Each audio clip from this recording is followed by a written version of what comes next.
Hello everyone, and welcome to this video where I'm going to be teaching you some exercises to strengthen and stretch the glutes. And this is a continuation of a previous video that I did where I talked about computer and smartphone posture problems.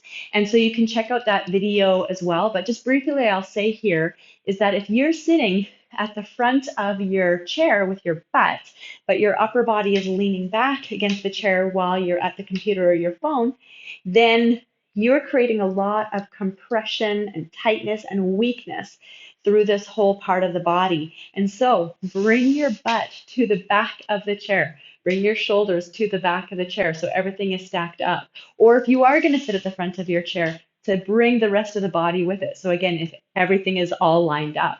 And then if you're standing, to notice if you're standing with your hips forward in front of your shoulders, which is creating a lot of compression and a lot of tightness in these muscles here and weakness. And so to use the camera on your phone to check out your posture so that you can have everything stacked up. Because if the glutes are not firing, the rest of the body is going to feel it. These are meant to be the strongest muscles in our body. And if we're sitting a lot, especially in improper posture, these muscles are weak and tight. And so it can create problems through the lower back, through the hips, through the knees, really all the way down to the ankles and all the way up through the spine, up to the neck. The glutes support the posture through the rest of the body. And as I say, the rest of the body is going to compensate, usually not in a good way, when these muscles aren't working. And also, the glutes are usually often very tight. Tight and strong are not the same thing. Okay, it's important to recognize the difference. These muscles can usually be tight from either too much inactivity, too much sitting, or a lot of times from lots of activity and not enough stretching. So from running or cycling or skiing or what have you, we can be really using those muscles and they get tight. So we're going to do both of those things, and we're going to start right now.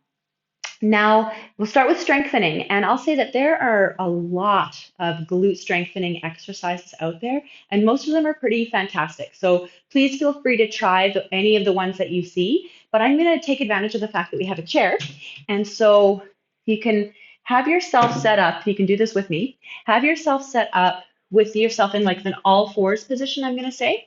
And so your hands are right underneath your shoulders. Shoulders are down and your elbows are just a little bit bent so you can feel your lats firing and you're not going up into your neck and your shoulders. And your back is basically like a table with the abdominals gently drawn in.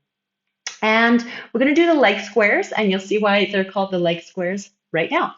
So we'll start off with the right leg extended back, just having the hips really parallel, like there's a wall in your inner thighs and the abdominals drawn in.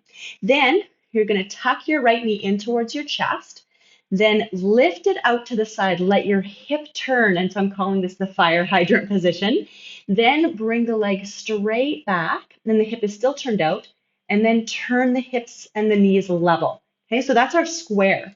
Okay, you tuck the knee into the chest, lift it out to the side in the fire hydrant position, bring it straight back, and then turn the hips down. So it has 4 steps, and we'll attach some breath to this. We're going to exhale as you tuck your knee into your chest. Inhale as you lift the hip and the knee. Exhale as you bring the leg straight back, and inhale as you lower. And we'll do 2 more this way. Exhale, tuck in. Inhale, open. Exhale, bring it straight back. Inhale down. And just one more time. It's okay if one elbow bends more than the other, if your shoulders tip a little bit as well. Don't get too worried about that. Now we're going to reverse the direction. So with the leg straight back, we're going to inhale as you open the hip and the knee. Exhale as you tuck the knee into that fire hydrant position. Inhale as you lower the hip and the knee so you're really level.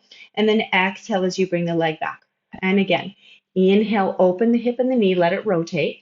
Exhale, tuck the knee into the fire hydrant position. Inhale, lower the hip and the knee, and exhale straight back. And just continue for a couple more, making those 4 steps. And what I like about this exercise is that not only is it strengthening your glutes really on both sides, you should feel this on both legs, but it's also working your range of motion. Okay, we'll just do 1 more. And so it has the benefit of strengthening, but also not shortening the muscles. Okay, and so just bring the leg down. We'll do that to the other side. And so if you can start off with your left leg back into the air, shoulders down, elbows just slightly bent, abdominals drawn in. Breathe in to prepare, and then exhale as you tuck your knee into your chest. Inhale as you lift the hip and the knee out to the side to that fire hydrant position. Exhale, reach it straight back. Inhale, lower the hip and knee down. And continue. Exhale, tuck. Inhale, lift. Exhale, going straight back, and then inhaling down. And just continue for a few more. Linking the breath with the movement really helps the body find a nice harmony, right? And then we can fire our core muscles with the breath. Just doing one more here. And then we're going to reverse. And so inhale as you lift the hip and the knee open. Exhale as you tuck the knee to the fire hydrant position. Inhale, lower, and then exhale, bring it straight back. And then just continue. You could do this same exercise in the all four position, kneeling, okay, if you want, if that's comfortable for your knees. But this is nice because it's a little bit more comfortable using the chair as long as the chair top feels sturdy. One more time. Okay, just keeping your breath really flowing through it.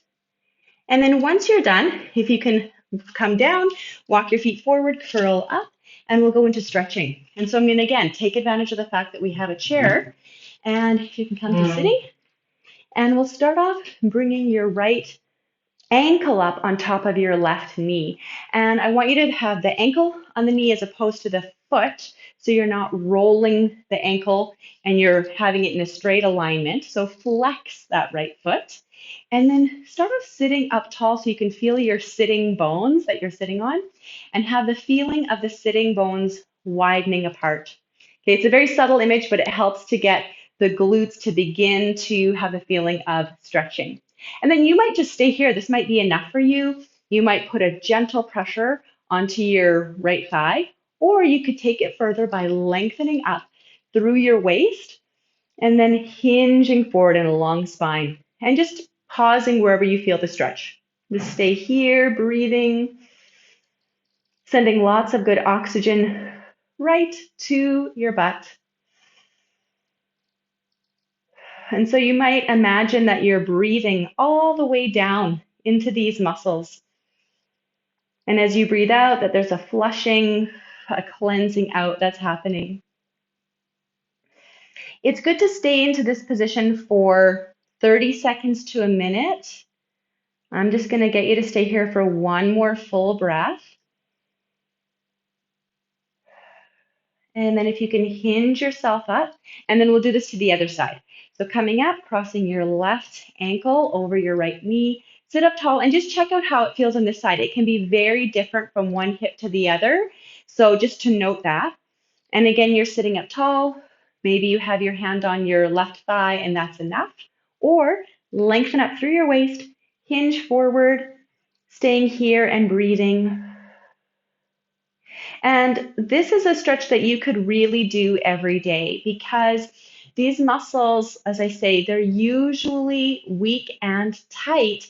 And the problem with the tightness is that it's going to create compression not only in the joints, but also in the nerves and the blood vessels. And that can cause discomfort all the way down the legs. And I don't want that for you. And so this is a really simple way that you can take some of the pressure off of this whole area.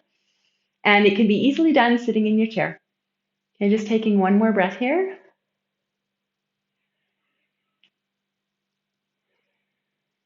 And then hinge yourself back up. Line your feet down. But so I hope you found all of this very interesting, and I really hope that you do all of these exercises so that you can feel the benefits immediately. Okay, as always, I am wishing you very well. Take good care.